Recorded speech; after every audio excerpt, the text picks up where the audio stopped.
Good morning, everybody. I'm super excited to be here, and it is 6 a.m. Coffee with Shanda, and you are in my beach bungalow living room with me, and it is pitch black out there. Look at this.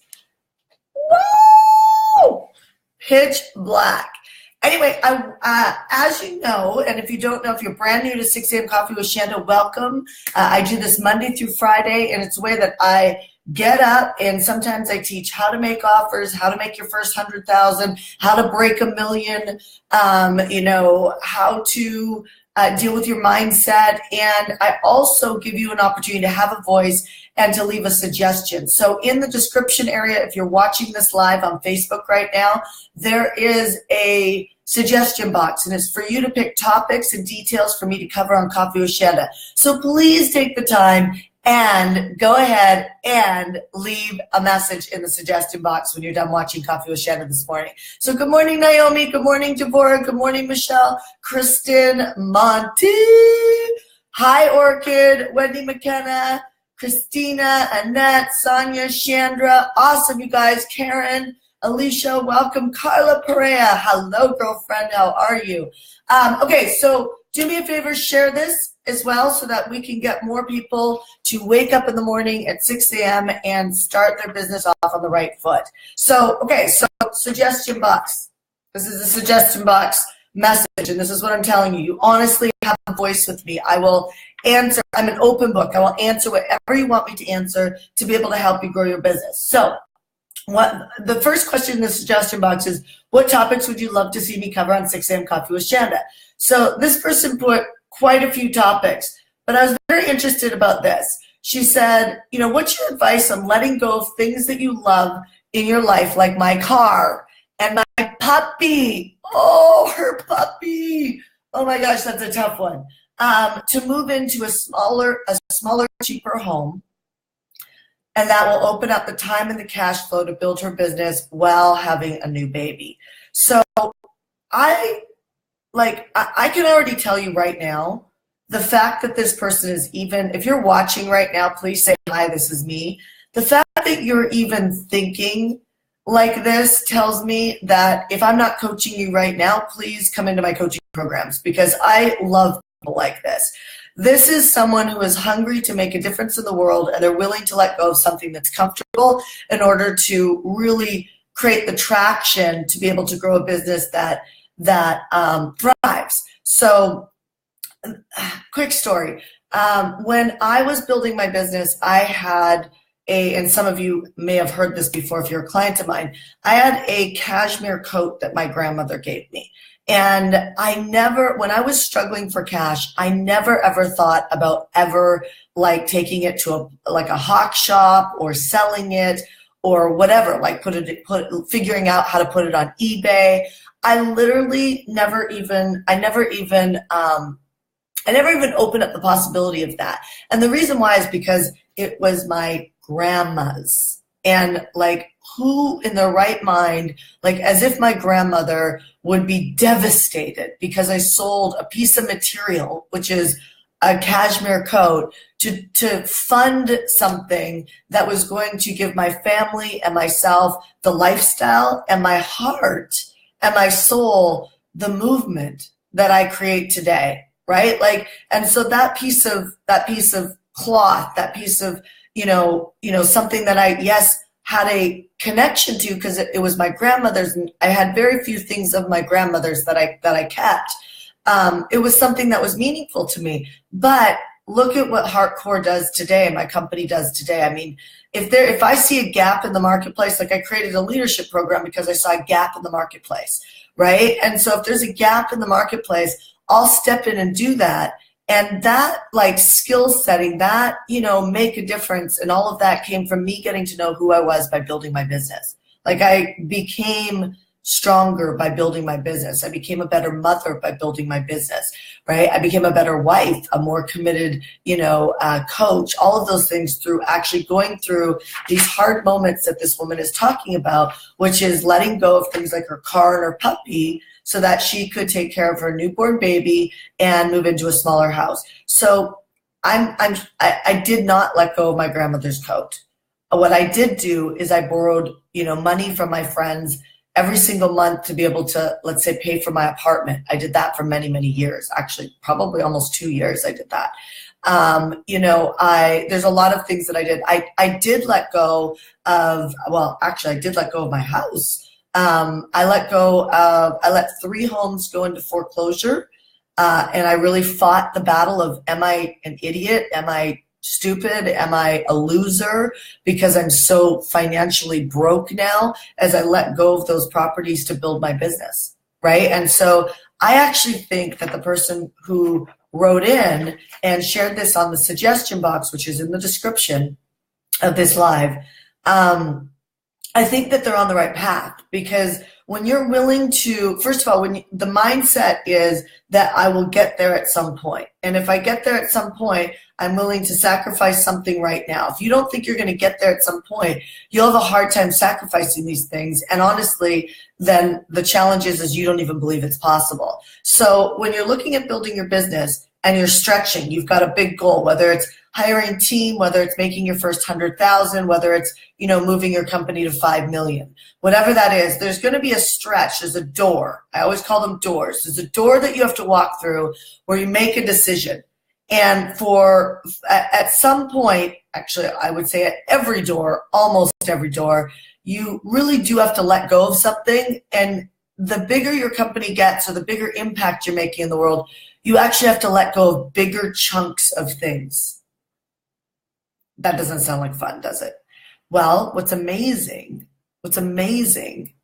is that you actually start taking off hats when you take off the different levels of things that are inside your life. It's almost like, have you ever gone and detoxed your house and like got rid of old clothes, just clutter, things that, like, have you ever just completely done a whole like spring cleaning, and how much energy that releases and motivation to go after it? Well, as you let go of things in your life to build your business, it has a very similar effect. And what happens is you get more of what you want in your life. So my advice to the person who wrote in is, I think it's a great idea to let go of your car and your puppy. I know that sounds horrific, especially since you're writing in with about a puppy. I let go of my homes. I didn't have to let go of my puppy, but maybe you can find a cheaper place that, she used the word cheaper, a cheaper place that could take dogs. Because I had a dog when I let go of my 3 properties that went into foreclosure, and I accepted the debt and I accepted the 7 years of bad credit.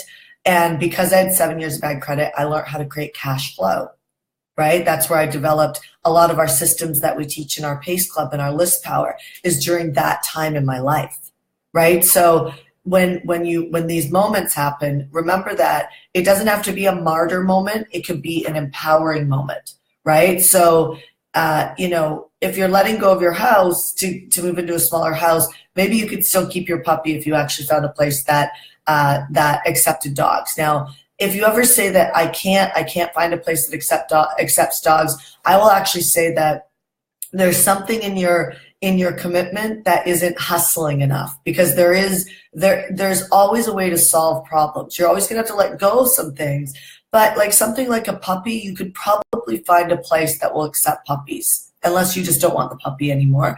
And if that's the case, then I would suggest that you hustle and find it a really good home. So another question she had is, going into bankruptcy, clearing debt, and creating your first 100,000 all in the same year. Well, we have a client, Sasha. I don't know if she's actually on here right now, but we have a client, Sasha, and she paid off $350,000 in debt. And I think I might be misquoting her right now, but her goal was to make $1 million in a year in her second year in business. And she's there right now. And I think she's 300 or somewhere around 300 off making that $1 million. She might be 400 and she might be 200. But I know my point is that's pretty extraordinary that she spent a year paying off debt, and then she's now spent a year starting a brand new business, coaching, following the coaching. She literally follows every ounce of coaching that I give her, no matter how she feels. Like if I'm like, do the leadership training. She does the leadership training. If I say, I don't know, anything like do 3 email list builds in a year, she does it. She does everything I ask her to do. And if they don't work out, she actually just course corrects, gets back on the horse and does it again. And that's why the woman is successful. So she, she's obviously, is it possible to go bankrupt, clear debt, make your first 100,000 the same year? It's definitely possible. However, I will say that it will require you to let go of a lot of emotional triggers and emotional attachments to anything being wrong with you, right? Like, okay, so you're going through bankruptcy. I went through foreclosure. It doesn't make you a loser. I mean, look at where hardcore is sitting today. My point in sharing that with you is it really has nothing to do with, don't look at me and where hardcore is sitting. Look at the fact of the gap I closed. And there's nothing that says I was a loser in the process because I was broke or I lost my home. So the fact that you're going through bankruptcy means nothing but you've made some bad decisions in the past that you're cleaning up, and you learn from those bad decisions, and there's opportunity. Again, the fact that you're going through bankruptcy, who wrote in the suggestion box, the person who wrote in the suggestion box, the fact that you're going through bankruptcy means that you're going to have to learn how to create cash flow now, just like I had to learn. Right? So now you get to learn how to create cash flow. That was one of the best things that ever happened to me. I mean, my stepdad always says to me, I'm one of the best people at cash flow. If you have a cash flow issue, you should definitely come talk to me because cash flow is something that I specialize in, right? That is why all my models are built inside of Hardcore to teach entrepreneurs to build businesses based on cash flow principles. I didn't go into debt to build my company at all. I don't think I've ever I mean, it would be a strategy to go borrow money. I mean, I did borrow $5,000 at one point in my life to give me space. I borrowed it from a guy who wanted to date me. I didn't even know him. He was a police officer. And I asked him if he was interested in making 30% on his money if he lent me $5,000. And that I gave myself a year to pay it off. And here's the strategy behind what I was doing. I didn't want to give myself 3 months to pay it off because I didn't want that extra pressure. Growing a business is about reduce the pressure, right? Reduce the emotional, mental pressure, right? Not the hustle, but the mental pressure, right? If you can reduce that's why leadership is so important. Do everything that you don't want to do. Something triggers you, run towards it, right? And so it's like reduce the mental pressure by running towards your emotional triggers so you can disarm them. Right? Like there's no space in being emotionally triggered and growing a great big business. There just isn't, because that's called way too much stress. And you want to be able to hire people. You want to be able to let good people go. Good people, like let good people go.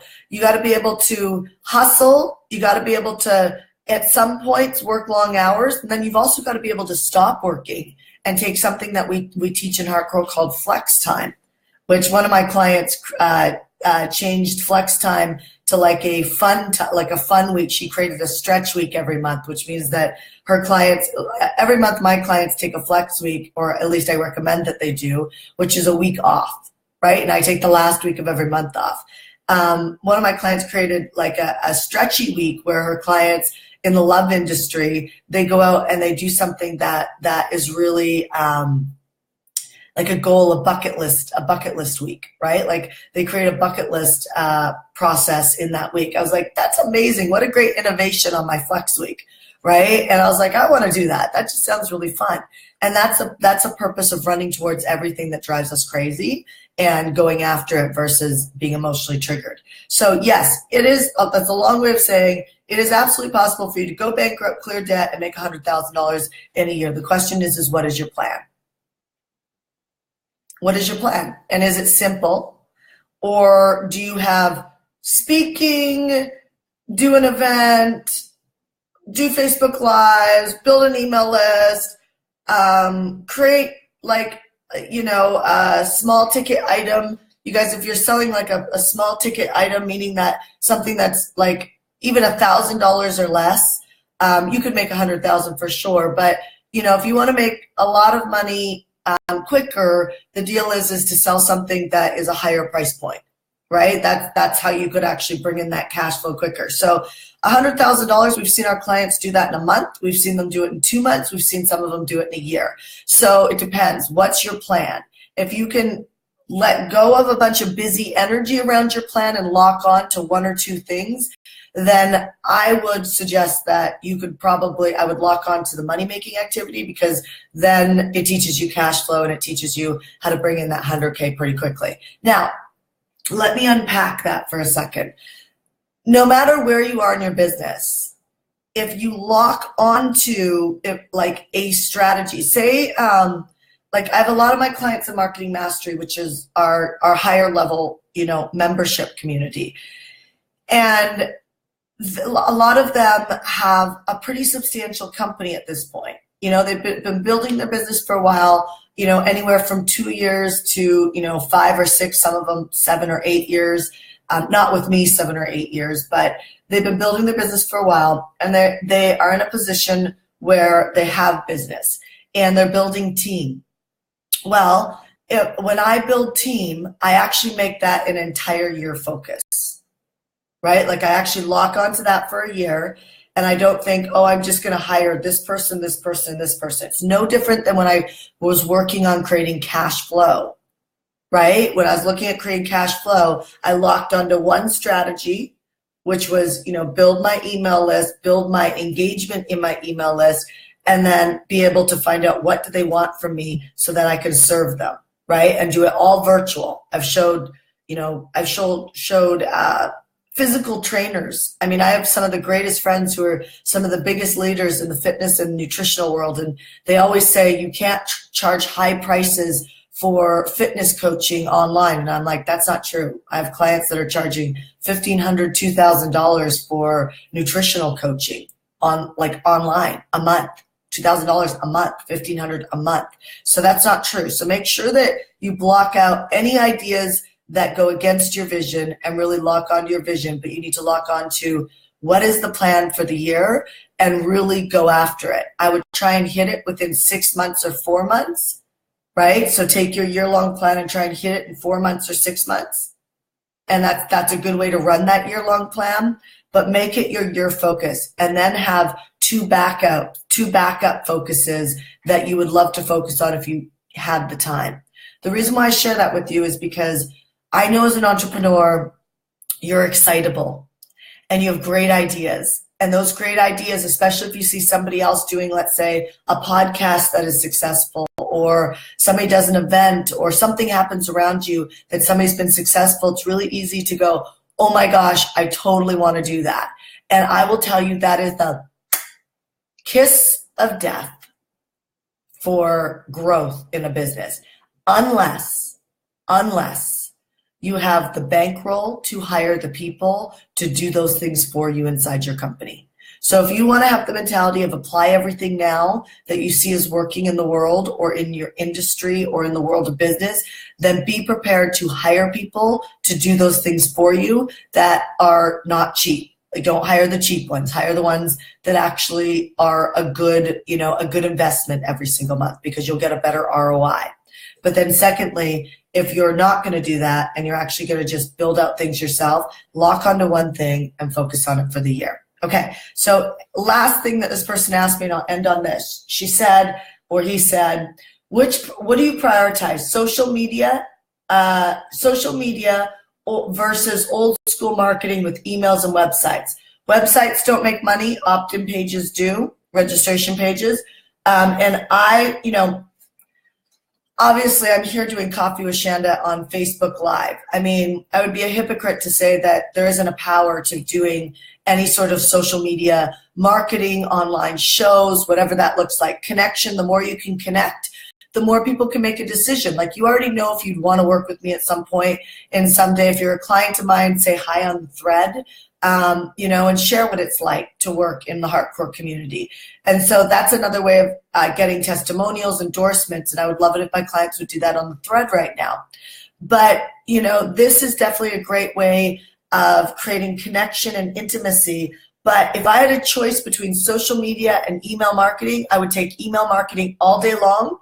I teach this on a regular basis, and the reason why is because email marketing, I have a captive audience that I can send videos like this to like every day, right? In fact, it's a great thing to do every day. The more you email your email list, the more connection you have with them, which a lot of people think that's annoying or people won't like that or they'll unsubscribe. Well, some will, but it's actually more connection if you'd actually send videos like this to your email list every single day, serving them and making a difference for them.